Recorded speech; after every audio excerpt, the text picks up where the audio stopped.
Di dalam gua ini juga terdapat ratusan tengkorak dan tulang manusia yang berserakan. Halo seluruhku semua, bertemu lagi dengan saya Mas Pur di channel Mas Pur. Oke, kali ini saya tidak akan membahas tentang kisah horor atau misteri, tapi saya akan membahas tentang adat yang ada di suatu suku. Suku yang akan saya ceritakan yaitu suku Toraja. Suku Toraja adalah suku yang tinggal di pegunungan utara di Sulawesi Selatan. Populasi suku ini diperkirakan 1 juta jiwa lur, dan 500.000 diantaranya masih tinggal di Kabupaten Tanah Toraja, Kabupaten Toraja Utara, dan Kabupaten Mamasa.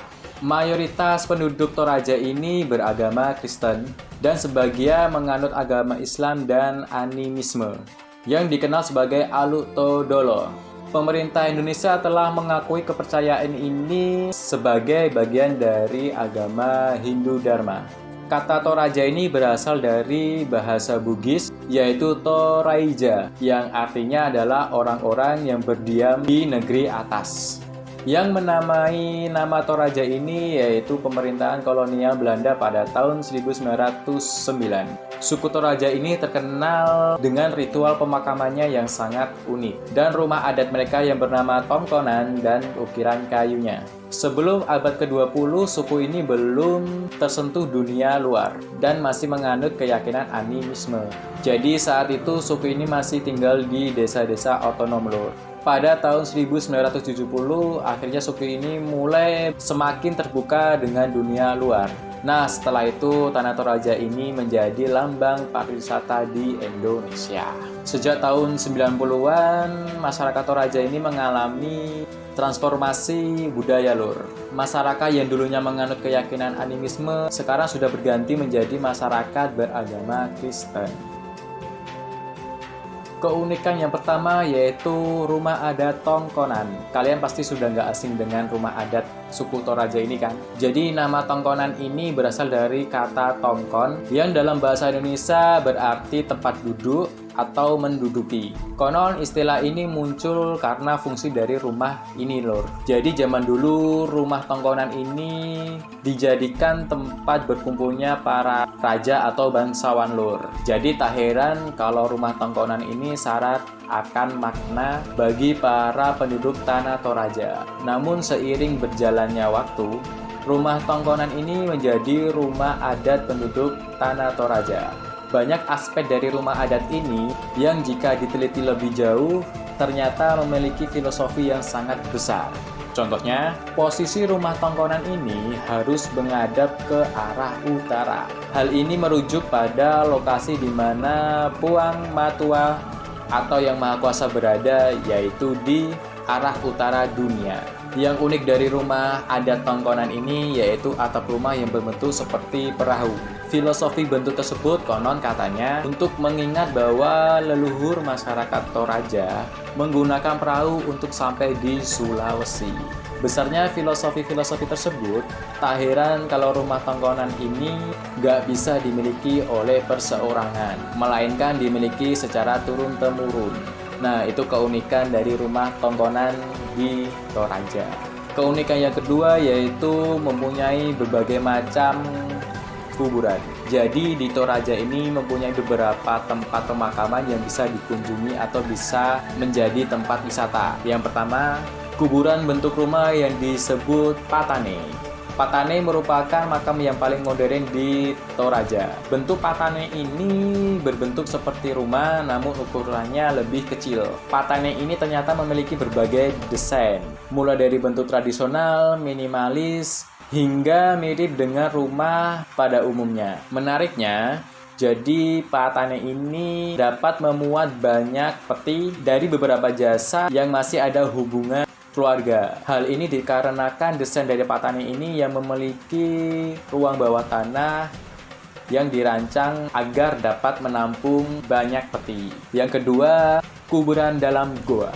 Mungkin beberapa orang sudah nggak asing dengan pemakaman goa ini. Yang paling terkenal adalah objek wisata Londa dan Ketek Kesu.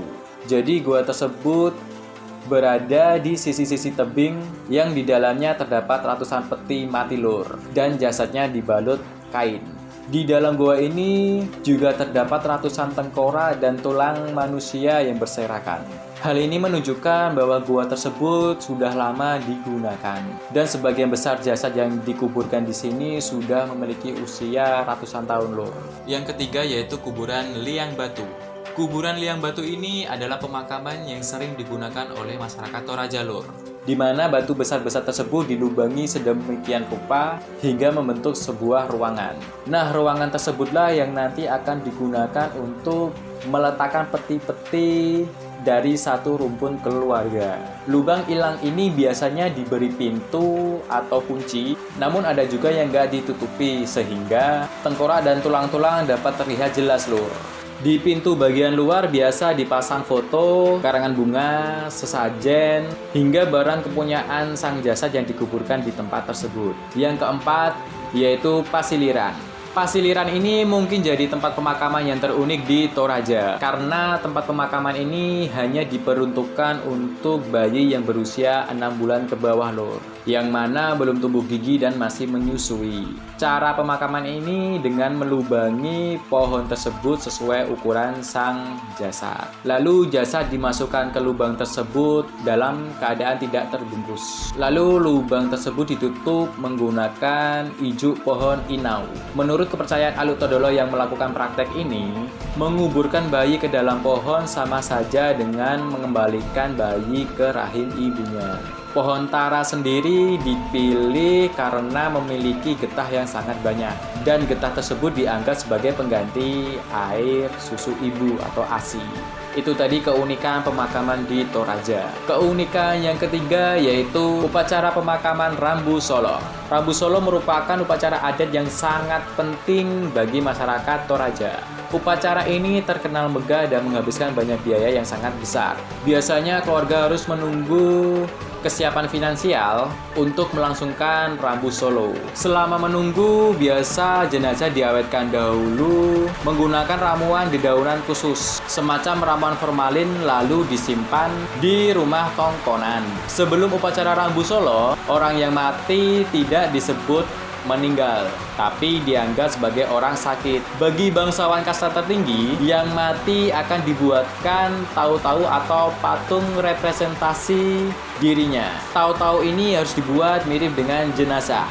Pada upacara ini banyak hewan-hewan yang dipotong. Bagi bangsawan sedikitnya 24 ekor kerbau dikorbankan sebagai syarat. 24 ekor kerbau itu yang menyediakan harus dari keluarga jenazah. Dalam pemakaman ini ada 3 cara pemakaman, yaitu peti mati disimpan di dalam goa, dimakamkan di batu ukir, dan digantung di sebuah tebing. Untuk jenazah bangsawan biasanya dimakamkan di batu ukir. Tapi makam batu ukir ini sangat mahal. Itu keunikan dari upacara Rambu Solo. Keunikan yang keempat yaitu upacara penggantian baju jenazah. Upacara ini dikenal dengan nama Mak Neneng.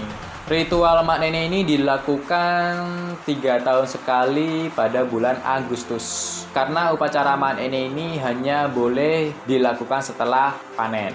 Nah, musim panen jatuh pada bulan Agustus. Ritual ini dilakukan khusus oleh masyarakat Barpupu di pedalaman Toraja Utara. Sebelum digantikan baju jenazah, jenazah didoakan dulu oleh para tetua yang biasa dikenal dengan nama Nek Tomina Lumba. Setelah itu jenazah dibersihkan dari ujung kepala sampai ujung kaki dengan menggunakan kuas dan kain bersih.